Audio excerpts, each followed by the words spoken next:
I was about to ask, like, since like you say like we must view the history or the geographical in a world context, which is like there is a history saying like Africans taught the Greeks, and the Greeks taught the German, and the German taught the English, and the English tried to taught the world. Okay. And the history have changed like along the way how the world should be. So like I want to Look, I think that there was a lot of intermixing and sharing and struggle, but I don't think that it works like that. You know, we took from them and then they because when something is taken from some group, that group certainly doesn't stand still and do nothing about it. Okay, you know, so the Greeks took from the Africans, but then the Africans still have the history, the Africans still do things, the Greeks.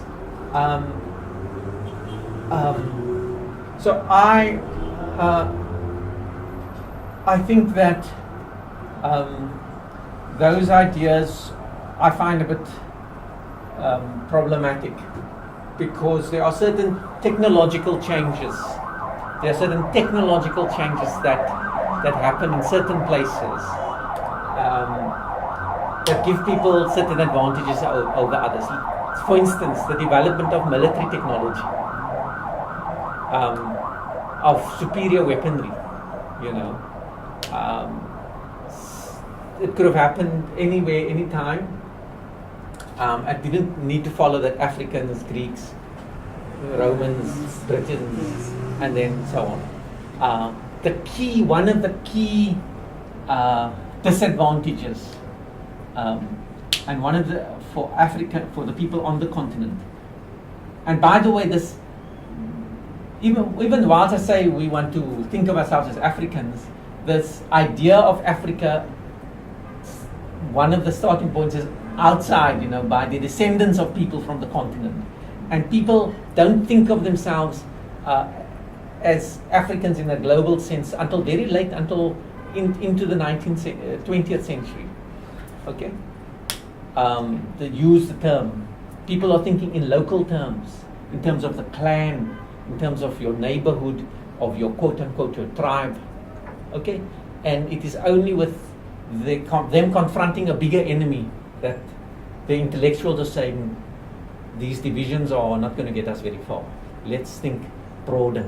Let's think bigger and beyond this, so that let's think. And that's you have the birth of your nationalist organizations. You have your birth of your national. So the first organization in South Africa to use the word African that I know of is an organization in Cape Town of brown people largely. It's the APO, the African People's Organization, or then becomes the African Political Organization. Very, very interesting. So what I am saying is that the idea of Africa, it's also in response. So it's important to think dialectically, to think as a response to certain pressures, to certain demands of when certain ideas become popular.